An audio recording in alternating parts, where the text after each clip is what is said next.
জীবনের সর্বশেষ যে কাজটা কথাটা বলেছিলেন সেটা ছিল কি? নামাজ। ইন্তেকালের 5 দিন আগে প্রচন্ড জ্বর হলো, মাথায় যন্ত্রণা হলো, বারবার বেহুশ হয়ে পড়েন।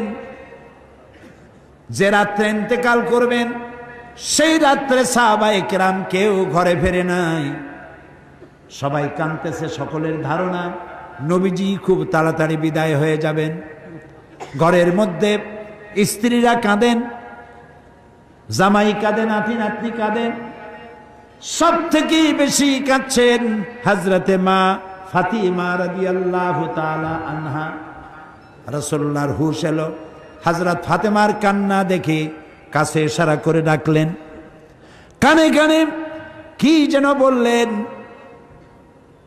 হযরত ফাতেমার কান্না বন্ধ হয়ে গেল। হযরত আয়েশা ফাতেমাকে ডেকে বলেন, মা তোমার আব্বা জান কি তোমারে বলল, কান্না বন্ধ হলো তোমার? হযরত ফাতেমা বলেন, মা আমার আব্বা জান আমাকে কানে কানে বললেন, মা কাঁদিস না, তোর কান্না আমার বরদাস্ত হয় না। আমি তোমাকে সুসংবাদ শোনাই, আমি মরে যাওয়ার পর সবার আগে তোমার সাথে আমার দেখা হয়ে যাবে। হযরত ফাতেমা বুঝতে পেরেছেন এর অর্থ হলো রাসূলের ইন্তেকালের পরে আত্মীয় স্বজনের ভিতরে সর্বপ্রথম ফাতেমার ইন্তেকাল হবে। হয়েছিল তাই। রাসূলুল্লাহ বেহুশ হয়ে পড়লেন, আবার হুশ হলো, আবার বেহুশ হলেন। ফজরের পরে হযরত জিবরাইল এসে বলছেন, আসসালামু আলাইকা ইয়া রাসূলুল্লাহ, হে আল্লাহর রাসূল, আল্লাহ আপনাকে সালাম বলেছেন আর তিনি জানতে চেয়েছেন আপনি কেমন আছেন। তিনি জানেন আপনি কেমন আছেন, তারপরেও তিনি জানতে চেয়েছেন আপনার মুখে আপনি কেমন আছেন। নবীজি বললেন, আমি বড়ই কষ্টের ভিতরে আছি, অসুস্থ আছি। হযরতে জিবরাইল বলছেন, ইয়া রাসূলুল্লাহ, একজন নতুন ফেরেশতা এসেছে আজ আমার সাথে, যে ফেরেশতা কোন মানুষের কাছে আসার জন্য অনুমতি কোনোদিন চায় নাই আর কোনোদিন চাবেও না, শুধু আপনার অনুমতি চায় আপনার কাছে আসার জন্য। সে ফেরেশতার নাম মালাকুল মউত। হযরতে মালাকুল মউত রাসূলের অনুমতি নিয়ে রাসূলের জাসাদ মুবারকের কাছে এসে সালাম পেশ করলেন।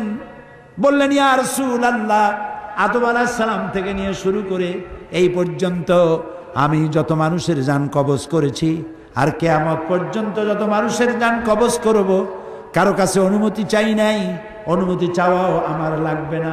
কিন্তু আজকে আসার সময় আল্লাহ রাব্বুল আলামিন আমাকে বলেছেন আমি যেন আপনার অনুমতি চাই। রাসূলুল্লাহ বললেন, মালাকুল মউত, আমি যদি তোমাকে অনুমতি না দেই? হযরতে মালাকুল মউত বলেন, ইয়া রাসূলুল্লাহ, আল্লাহ তাআলা বলেছেন অনুমতি যদি না পাও ফিরে এসো। আল্লাহু আকবার, আল্লাহু আকবার। হযরতে জিবরাইল বলেন, ইয়া রাসূলুল্লাহ, আল্লাহ রাব্বুল আলামিন আপনার সঙ্গে দিদারের ইন্তজার করতেছেন। নবী বললেন, মালাকুল মউত, তুমি তোমার কাজ শুরু করতে পারো। মালাকুল মউত যখন জান কবজ করতে যাবে, রাসূলুল্লাহ বললেন, আয়েশা একটু কাছে আসো। ওই যে সোনা ছিল কয়েক টুকরা, সোনাগুলোর খবর কি? 6 টুকরা, ছোট্ট ছোট্ট 6টা টুকরা সোনা ছিল, সোনাগুলো কই? হযরত আয়েশা বলেন, আমি তার যত্ন করে রেখেছি। নবীজি বলছেন, এক্ষুনি স্বর্ণ টুকরাগুলি সদকা করে দাও। আমি মুহাম্মদ সাল্লাল্লাহু আলাইহি সাল্লাম আল্লাহর দরবারে এই অবস্থায় উপনীত হতে চাই না যে মুহাম্মদের ঘরের ভিতরে সোনা আছে। হযরত ওমর রাদিয়াল্লাহু তাআলা আনহু রাসূলের সঙ্গে দেখা করতে গেছিলেন একদিন। ঘরে মা আয়েশা ছিলেন না। হযরত ওমর সালাম দিয়ে ঘরের মধ্যে ঢুকে দাঁড়ায় দাঁড়ায় কাঁদতেছেন, বাচ্চা শিশুর মতো ডুকরে ডুকরে কাঁদছে। রাসূলুল্লাহ জিজ্ঞেস করছেন, ওমর কাঁদো কেন? হযরত ওমর বলছেন, আমি বিশ্বনবীর ঘর দেখতেছি, ছোট্ট একটা ঘর, এক কোনায় একটা সরাহি পানি রাখার পাত্র কাইতে হয়ে পড়ে আছে, একটা গ্লাস কাইতে হয়ে পড়ে আছে, আর এক কোনায় 1 কেজি কি আধা কেজি জব পড়ে আছে, আর রাসূল শুয়ে আছেন দড়ি দিয়া বুনানো একটা খাটিয়ার উপরে, চাদর নাই, বালিশ নাই, হাত মোবারক মাথার তলে দিয়ে শুয়ে আছে, পিঠ মোবারকে দড়ির দাগ কেটে আছে। হযরত ওমর বলছেন, ইয়া রাসূলুল্লাহ, আমি তো বরদাস্ত করতে পারছি না। বিশ্বনবী তার পিঠে দড়ির দাগ, পানির পাত্র কাইট হয়ে পড়ে আছে, খাট নাই, বালিশ নাই, আপনি আমাকে অনুমতি দেন, আমি আপনার জন্য একটা তোষক বানাই নিয়ে আসি। রাসূলুল্লাহ বললেন, ওমর, আমি তো দুনিয়ায় শান্তি করতে আসি নাই।